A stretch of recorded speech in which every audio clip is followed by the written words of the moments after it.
तो अभी हम हैं नालंदा जिला में, उसके हिलसा सब डिवीजन जो है वहां। आज अटल बिहारी वाजपेयी का 100वीं जन्म शताब्दी है और मनाया जा रहा है भाजपा के द्वारा। और भी अलग अलग जगहों पर जिनके कह सकते हैं कि अटल बिहारी वाजपेयी को लेकर याद करते हुए अलग अलग तरीकों और ढंग से लोग जिस प्रकार से याद करते हैं, पार्टी के हों न हों, वो लोग याद कर रहे हैं, उस हिसाब से मना रहे हैं। और आज सुशासन दिवस के रूप में भी मनाया जा रहा है। उसी के नियमित अभी हिलसा में भाजपा के राष्ट्रीय प्रवक्ता गुरु प्रकाश पासवान जी आए हैं। मुलाकात हुई है चलते चलते, अचानक पहुंचे हैं हिलसा। पहले तो बहुत बहुत स्वागत करेंगे आपका यहाँ। बहुत बहुत धन्यवाद रविकांत जी। और जैसा कि आपने कहा कि भारत रत्न पूर्व प्रधानमंत्री स्वर्गीय अटल बिहारी वाजपेयी जी की जन्म शताब्दी का वर्ष प्रारंभ हो रहा है और भारतीय जनता पार्टी जो निरंतरता से अटल जी द्वारा दिखाए गए मार्ग पे चल रही है, अटल जी के स्मरण में, उनके स्मृति में पूरे वर्ष हम लोग पूरे देश में अलग अलग कार्यक्रम करने वाले हैं। आज का दिन महत्वपूर्ण है, आज के दिन की विशेषता है और कई वर्षों से हम लोग आज के दिन को सुशासन दिवस के रूप में मनाते आ रहे हैं। सुशासन हमारे लिए एक प्रतिबद्धता है। अटल जी के कार्यकाल को यदि आप देखें तो वो सर्व शिक्षा अभियान हो, प्रधानमंत्री ग्राम सड़क योजना हो, ग्रामीण क्षेत्रों में आधारभूत संरचना हो, हमारे अर्थव्यवस्था को एक मजबूत गति और प्रगति देने की बात हो, हमारे देश को न्यूक्लियर पावर बनाने की बात हो, हमारे देश को सुरक्षा, संप्रभुता और सशक्त बनाने की बात हो, तो अटल जी सुशासन के हर मापदंड पे, हर पैमाने पे उनका नेतृत्व, उनका व्यक्तित्व खरा उतरता है। तो उस मिशन में साल भर हम लोग ये काम करने वाले हैं। अटल जी को जितनी श्रद्धांजलि हम सब अर्पित करें, अटल जी को जितना हम लोग स्मरण करें, अटल जी का वक्तृत्व, उनका कर्तृत्व, उनका नेतृत्व की जो अद्भुत क्षमता है, हम लोग निरंतर उससे प्रेरणा लेकर के आगे बढ़ने का काम कर रहे हैं। सवाल यहाँ पर है कि अटल जी की 100वीं जो जन्म जयंती है वो मनाया जा रहा है, तो ये किस स्तर पर मनाया जा रहा है? जिला के लोग मना रहे हैं, हिलसा में भी मना रहे हैं, तो ये क्या है? मतलब कितने जगहों पर कोई इसका आंकड़ा उकड़ा है? देश भर में सभी लोग भाजपा के ही मना रहे हैं या आप लोग क्या? नहीं, देखिए, पूरे देश में, हर क्षेत्र में भारतीय जनता पार्टी के हर मंडल में, हर जिले में और प्रदेश स्तर पे और अखिल भारतीय स्तर पे भी बड़ा कार्यक्रम हो रहा है। और अटल जी तो संपूर्ण देश की विरासत है ही। शासन को याद क्यों किए आप लोग इस बार? ये देखिए, इस बार से संबंध नहीं है। Good governance day, Atal ji के जन्म जयंती को सुशासन दिवस, ये भारतीय जनता पार्टी बहुत वर्षों से कर रही है। कोई इस बार हम कर रहे हैं ऐसा नहीं। हाँ, इस बार थोड़े वृहद स्तर पे इसलिए हो रहा है क्योंकि जैसा आपने अपने प्रारंभिक उद्बोधन में कहा, जन्म शताब्दी का वर्ष, जी। 100 वर्ष पूरे हो रहे हैं और 100 वर्ष के निमित्त अटल जी के व्यक्तित्व के विभिन्न आयामों पे, उनकी विदेश नीति पे, उनके ग्रामीण विकास नीति पे, उनके अर्थनीति पे, उनके व्यक्तित्व के वर्तमान पीढ़ी को पता होना चाहिए कि किन परिस्थितियों में कांग्रेस के दशकों के कुशासन के बाद किस प्रकार अटल जी ने 1980 में मुंबई में ये संकल्प लिया था कि सूरज निकलेगा, कमल खिलेगा, और हमारे ऊपर किस प्रकार के आक्षेप किए जाते थे कि ये दो सांसदों वाली पार्टी है। वो अटल जी का ही पुण्य प्रताप, अटल जी का काल्पनिक क्षमता, अटल जी की मेहनत का परिणाम है कि आज हमारा संगठन दुनिया का सबसे बड़ा पॉलिटिकल पार्टी है और लगातार 2014, 2019 और 2024 में भारत की देवतुल्य जनता का जन आशीर्वाद और जनादेश में प्राप्त हो रहा है। इसके निमित्त अटल जी को लगातार स्मरण करना यह हम सबका एक दायित्व है। सुशासन, जैसे ही यह नाम सुनते हैं तो याद आ जाता है, और वो भी बिहार में है, सुशासन बाबू का नाम याद आ जाता है। तो इसका लगा कि कहीं कुछ नीतीश जी को आप लोग तो नहीं ना कुछ मतलब कि चैलेंज कर रहे हैं या कुछ उन्हीं के नाम का कॉपी कर रहे हैं या अनुसरण करके उन पर, क्या कि सुशासन बाबू उनका नाम इन 2 दशकों में जिस प्रकार से देश और विदेशों तक जाना गया है नीतीश जी का, तो उसी पर जरा हम सुशासन, नीतीश जी का नाम है सुशासन बाबू। नहीं, देखिए, अनावश्यक आप आपका व्यक्तिगत दृष्टिकोण हो सकता है, लेकिन नीतीश जी ने भी कई बार, एक बार नहीं कई मर्तबा उन्होंने सार्वजनिक मंचों पे इस बात को स्वीकार किया है कि अटल जी के स्नेह और आशीर्वाद के बाद ही भारतीय जनता पार्टी के अधिक विधायक होने के स्थिति में भी अटल बिहारी वाजपेयी जी ने सुनिश्चित किया कि नीतीश कुमार जी बिहार के मुख्यमंत्री बने। तो किसी प्रकार से कोई तुलनात्मक दृष्टि से अध्ययन या राय बनाने का विषय नहीं है। नीतीश जी भी अटल बिहारी वाजपेयी जी के स्कूल ऑफ थॉट या स्कूल ऑफ पॉलिटिक्स के ही एक प्रोडक्ट हैं। तो मुझे नहीं लगता है कि इस पे सुशासन पे हम लोग साथ में काम करते हैं। हमारा एक सामूहिक मिशन है और वो हमारा कार्यकाल भी बताता है कि 2005 भारतीय जनता पार्टी से पहले का बिहार और भारतीय जनता पार्टी एनडीए के बाद का बिहार, हर मानकों पे, हर मापदंडों पे हमारा सुधार हुआ है। सुशासन की जहां तक बात है, वो एनडीए की एक कलेक्टिव रिस्पॉन्सिबिलिटी है, एक सामूहिक दायित्व और सामूहिक प्रतिबद्धता का ही परिणाम है। बिहार में हैं और बिहार के राजनीति पे हम बात न करें तो बेईमानी होगी। अभी 2025 के एनडीए के नेतृत्व को लेकर कई जगहों पर चर्चा हो रही है, आप भी शामिल हो रहे हैं, जवाब दे रहे हैं। कई लोग अभी मतलब कि उसको बता रहे हैं, एनालिसिस करने वाले, कि अब नीतीश जी को महाराष्ट्र के तरह ही जैसे निपटाया जाएगा।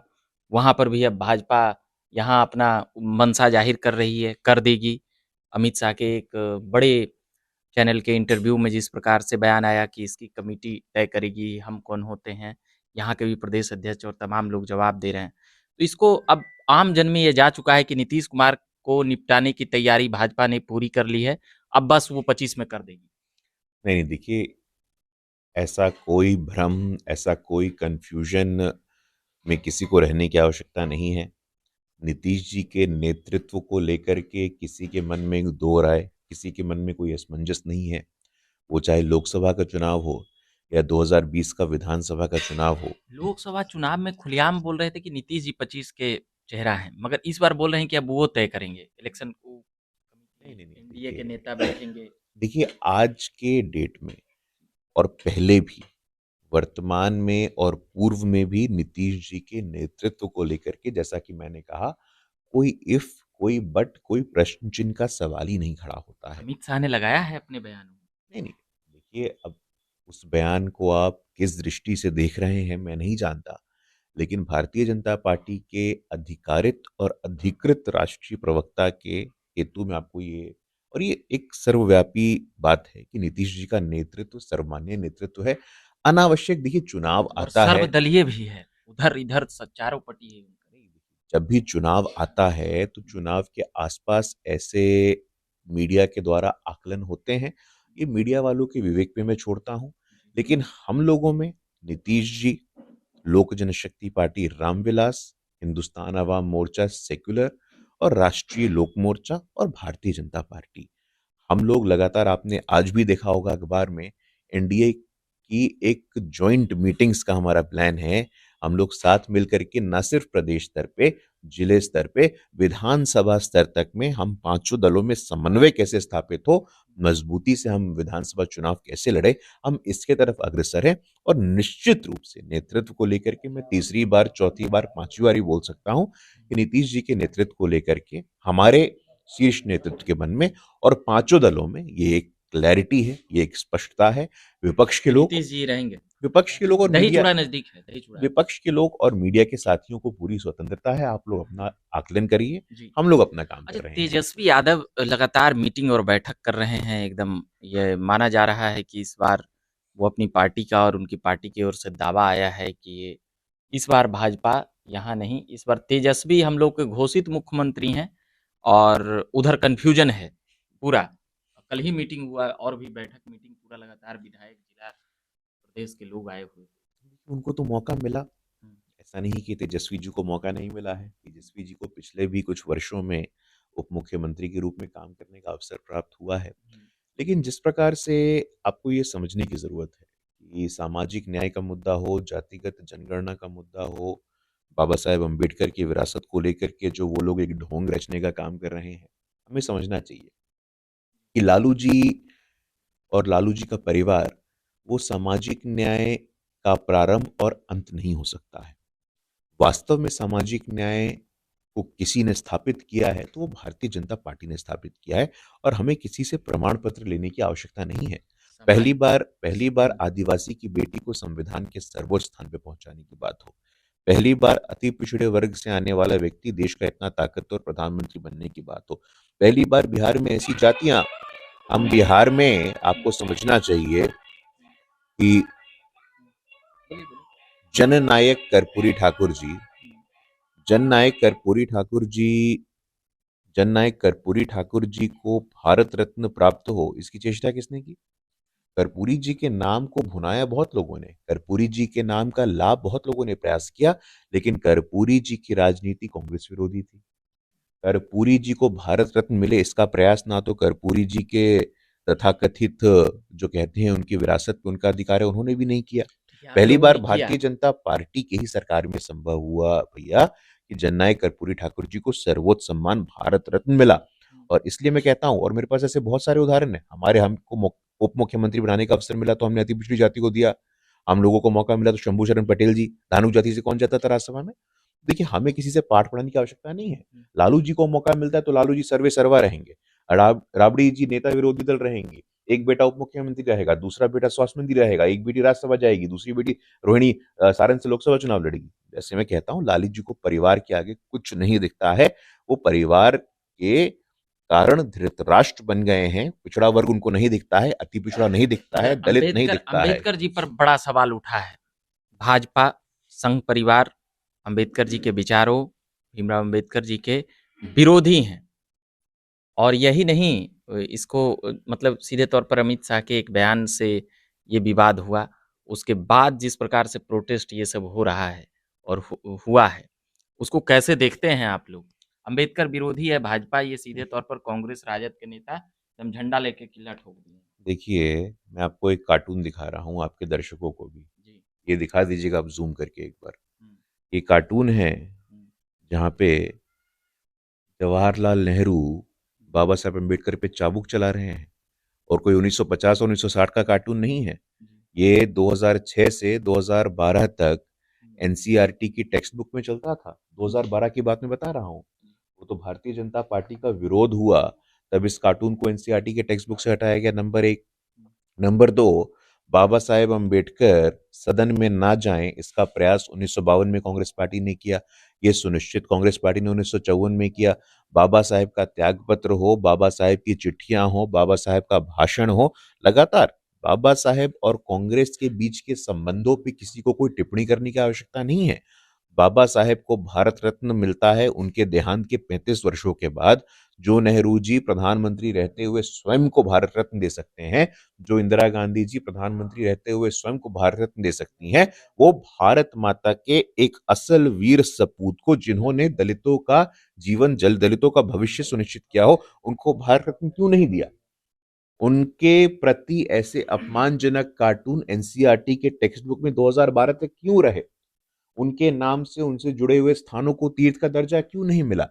अभी कांग्रेस पार्टी कह रही है बाबा साहेब की बात, और कांग्रेस पार्टी जब प्रेस कॉन्फ्रेंस करती है, राहुल गांधी जी के लहजे में पूछना चाहता हूं, उस प्रेस कॉन्फ्रेंस में ना ही एक एससी होता है, ना ही एक एसटी होता है, ना ही कोई ओबीसी होता है।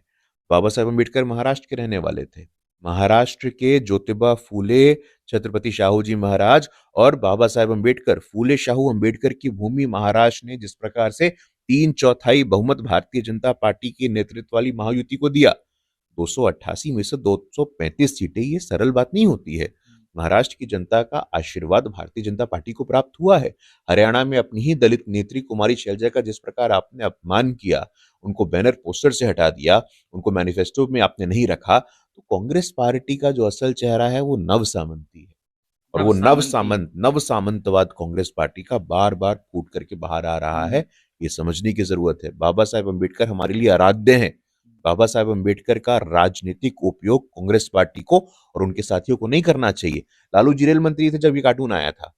लालू जी के दल के लोग जो कह रहे हैं कि बाबा साहेब अम्बेडकर के विरासत में उनका हक है। मैं उनसे कहता हूं, आप रेल मंत्री थे, आपकी सरकार में एनसीईआरटी के टेक्स्ट बुक में बाबा साहेब अंबेडकर पे नेहरू चाबुक चला रहे हैं। मुझे लगता है इससे दुखद, इससे पीड़ादायक कुछ नहीं हो सकता है। वही कांग्रेस पार्टी है जो सीताराम केसरी जी को अपमानित करती है, वही कांग्रेस पार्टी है जिसके कारण भारत के एकमात्र दलित नेता जो प्रधानमंत्री बनते हैं, बाबू जगजीवन राम को ये कहना पड़ता है कांग्रेस पार्टी से पीड़ित होकर के कि एक दलित समाज का व्यक्ति इस देश में कभी प्रधानमंत्री नहीं बन सकता है। आज घड़ियाली आंसू मत बहाइए, आप गंगा जी में 10 बार स्नान कर लीजिए, यमुना जी में 20 बार स्नान कर लीजिए, कुंभ नहा लीजिए, आपके महापाप नहीं धुलने वाले हैं।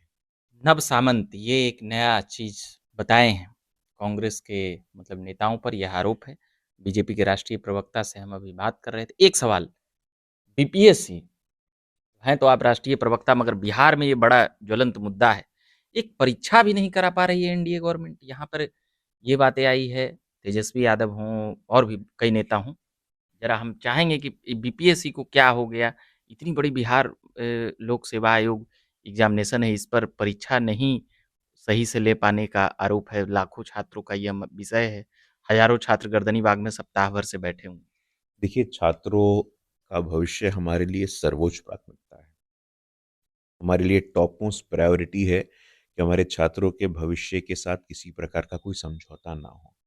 सरकार इस बात के लिए प्रतिबद्ध है, वो चाहे रोजगार का विषय हो, वो चाहे अप्रत्यक्ष रूप से प्राइवेट इन्वेस्टमेंट के माध्यम से रोजगार का विषय हो। आपने देखा होगा कि लगभग 2 लाख करोड़ का एक एमओयू भी साइन हुआ है। तो सरकार प्रतिबद्ध है बीपीएससी को लेकर के, और अन्य सरकारी अपॉर्चुनिटीज में भी किस प्रकार से एकरूपता है, सरकार के संज्ञान में ये विषय है। तो निश्चिंत रहिए, जल्द से जल्द इसका समाधान निकाला जाएगा। तेजस्वी जी की जहां तक बात है, हाँ, तेजस्वी जी इस पूरे मामले का राजनीतिकरण और राजनीतिक लाभ उठाना चाहते हैं। उनकी सरकार के बारे में हम क्या बताएं आपको, उनके सरकार के समय कितनी वो बोले परीक्षाएं साल होती भर थी। पहले ऐसा कहाँ होता था, हमने रोजगार दिया, अरे, इतनी नौकरियां दी। रोजगार आपने दिया कि नीतीश जी ने दिया, ये जनता को तय करने दीजिए ना। आपने रोजगार दिया होता तो नीतीश जी क्या कर रहे थे? अंतिम फैसला, अंतिम निर्णय तो कैबिनेट का होता है, और कैबिनेट का नेतृत्व तो नीतीश कुमार जी कर रहे हैं। नीतीश कुमार जी कह रही कि उन्होंने रोजगार दिया। तो मुझे लगता है कि ख्याली पुलाव मत पकाइए। बिहार की जनता, बिहार के 13 करोड़ लोगों को आपकी नीयत, आपकी मंशा सब स्पष्ट है। आप जब जब सत्ता में आते हैं तो किस प्रकार कुशासन की पराकाष्ठा, किस प्रकार से अपराध, भय और भ्रष्टाचार का वातावरण बनता है। आपसे किसी प्रकार की प्रमाण पत्र लेने की हमें आवश्यकता नहीं है। छात्रों के भविष्य को राजनीतिक अखाड़ा ना बनाएं। छात्रों के भविष्य को राजनीतिक अखाड़ा न बनाएं, यह जवाब था बीपीएससी पे जो चल रहा है स्टूडेंट का प्रोटेस्ट परीक्षा को लेकर, रद्द कराने की मांग को लेकर। बाकी हम अभी अटल बिहारी वाजपेयी के 100वीं जन्म शताब्दी पर यहाँ पर अभी सवाल जवाब कर रहे थे। हिल्सा जो नालंदा जिला का एक विधानसभा भी है और नालंदा लोकसभा में आता है, और साथ ही नीतीश कुमार का यह गृह जिला भी है। कई जगहों पर अटल बिहारी वाजपेयी की जन्म शताब्दी मनाई जा रही है, उसी पर सुशासन दिवस मनाया जा रहा है। उन सभी सवालों को जरा हम जान समझ रहे थे, पूछ रहे थे बीजेपी के राष्ट्रीय प्रवक्ता गुरु पासवान जी से।